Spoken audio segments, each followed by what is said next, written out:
Let's go to Ted Cruz. Senator, how are you, sir?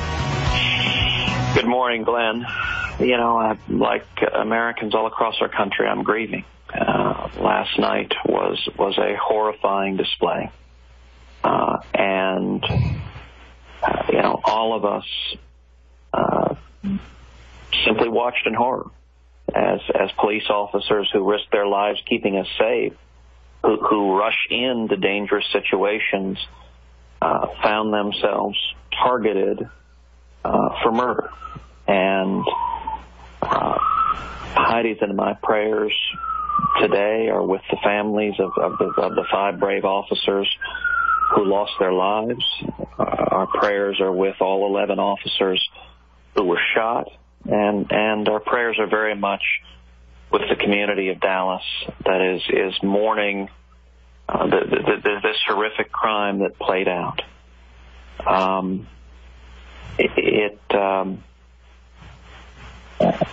In my time in the Senate, I've had the opportunity to spend a great deal of time with police officers, and their sacrifice and bravery in the face of danger is part of the basic fabric that keeps our society together.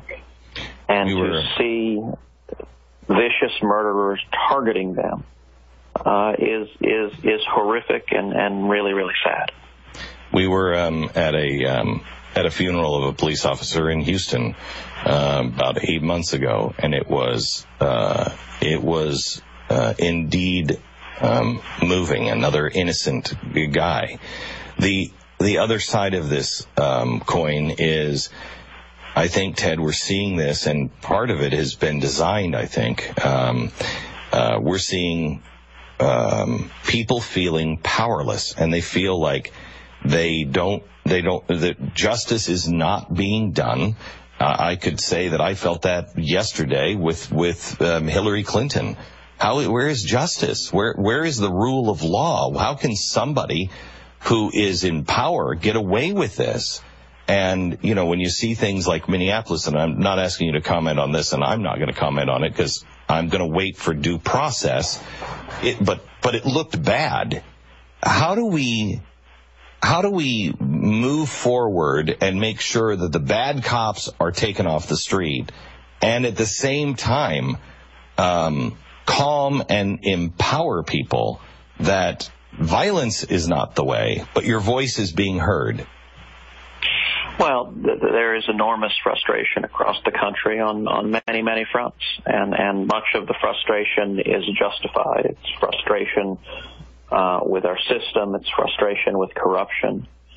You know, with regard to the police shooting in Dallas last night, the murder of 5 police officers and the shooting of 11 officers, I think we need to wait for the facts to develop to learn exactly what happened and why. I think it would be a mistake for anyone to jump to conclusions until we understand their conflicting reports about how many shooters there were, about what their motivations were, and I think we need to allow time to understand what occurred. And I believe this morning what's most important is that we stand in solidarity with law enforcement, with police officers and firefighters and first responders who were targeted for murder. There are many in the African American community who were protesting peacefully, as is their right to protest peacefully.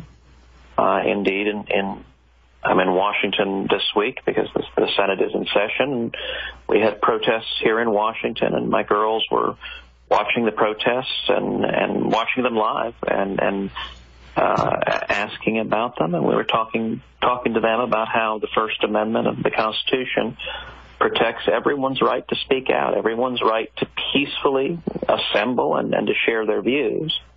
But, of course, nobody has a right to commit acts of violence. Nobody has a right to commit murder, which is what we saw in Dallas last night. And when it comes to condemning acts of violence, whether it is the targeted murder of police officers or whether it is just a few weeks ago a self-professed ISIS terrorist murdering 49 people and wounding another 50 in Orlando. Murder is wrong, and it should not be a partisan issue. It should be an issue that brings us together, united as Americans, and united as men and women and brothers and sisters that protect and stand up for each other. So help me out on this, because Ted, switching gears, I watched the testimony of the FBI director yesterday. Yeah. And, he seems like a nice, honest man. I don't know a word about him. I've heard that he's really not. I've heard that he's a politician more than a man. But I've also heard that people really, really respect him. So I'm really trying to listen to him. And for the life of me, and you're an attorney, so I don't know if you got a chance to even look at some of the things that he said, but I don't understand what he was talking about yesterday when it came to the rule of law and classified files. Well, unfortunately, for 8 years of the Obama administration, we have seen a pattern of corruption, and it's been a pattern at the Department of Justice, where the machinery of the administration of justice is used for partisan ends rather than fairly and objectively. We saw this with the administration's refusal to effectively investigate and prosecute the abuse of the IRS targeting citizens. And I'm very concerned that we're seeing the same thing with the FBI, that we are seeing the leadership of the FBI behaving just as politicized as the Department of Justice has.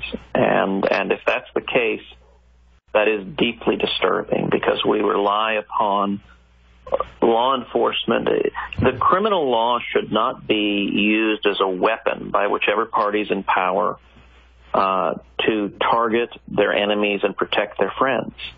The criminal law should apply fairly and objectively to everyone. There's a reason the statue of Lady Justice is blindfolded, because it should not be a question of currying influence and power. And everything Comey said about Hillary Clinton's conduct, he described a pattern of breaking the law and a pattern of repeatedly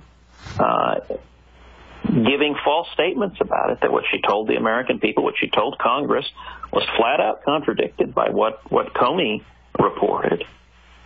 And yet, the FBI director effectively rewrote a federal statute, where in his own words he said Hillary Clinton was extremely careless with classified information.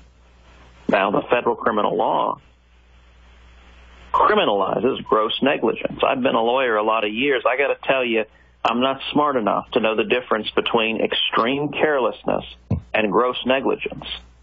And for Comey to say the facts are clear she was extremely careless, and yet the case should not even be brought to a grand jury, I think that raises very, very serious questions about whether the FBI is now behaving more as a political institution than a law enforcement institution, at least in its leadership.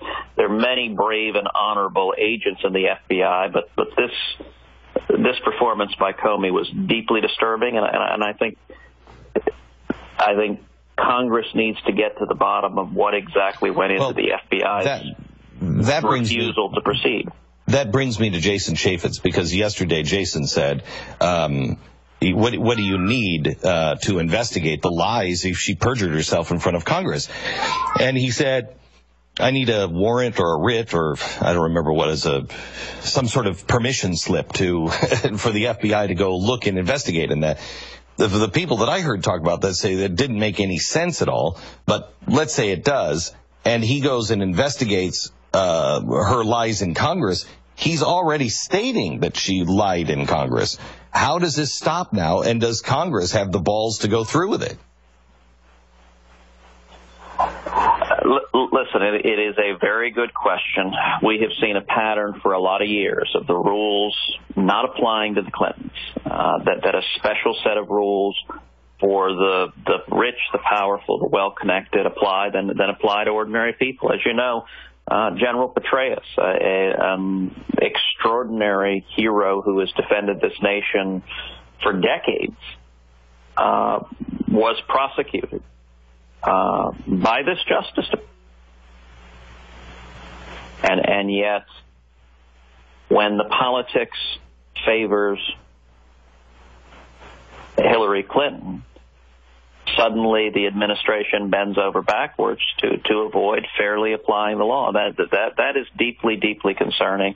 I've joined with Chuck Grassley and my other colleagues on the Senate Judiciary Committee in calling for us to review all of the materials that Comey used in this decision making. And in particular, we need to know if there were dissenting voices in the FBI, if there were career agents who believe differently, and how this decision making occurred, because what we see on the face raises a lot of disturbing questions.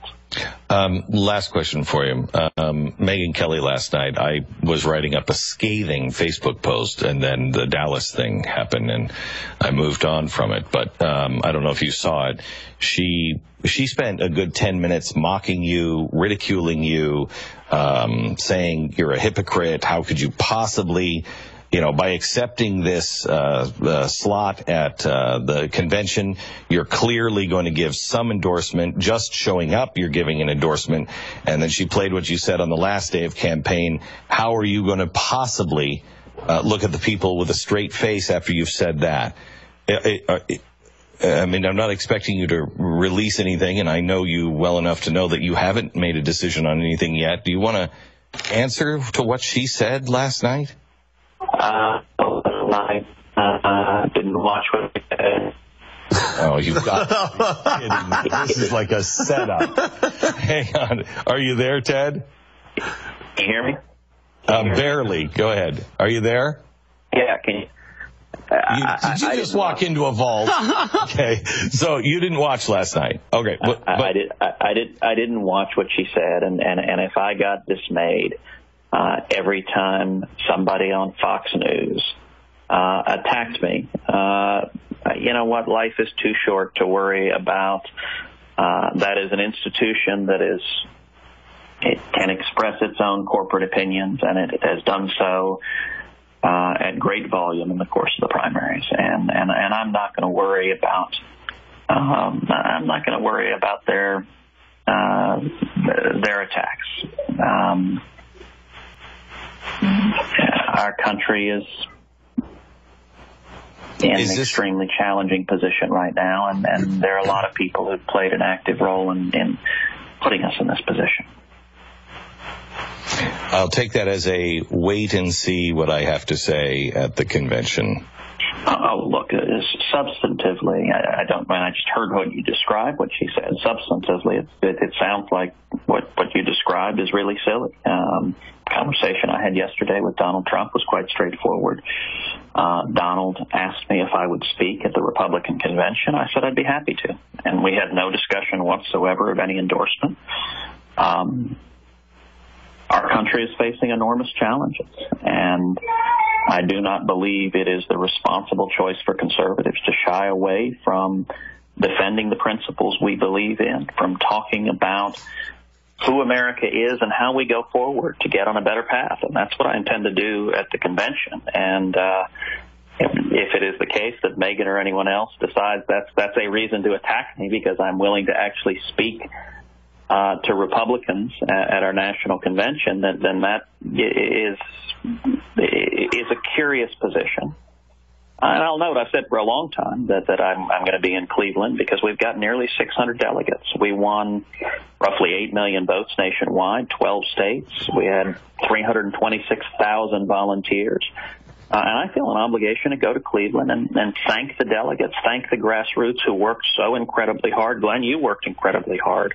There are patriots across this country who poured their heart and soul and blood and energy into this campaign. And Heidi and I, the overwhelming sentiment we have right now is just incredible gratitude. Gratitude for having been part of this journey. Gratitude for the patriotism and love for this country of so many grassroots activists, Americans across this nation. And I'm going to be there to say thank you and to do my very best to lay out a vision for what we as Americans, what we as conservatives believe, and where we go forward from here. Ted, I unfortunately will probably be seeing you in a few days. I know you will be coming down probably for the funerals of our fallen police officers. I wish you well, and God bless. Thanks for being on the program.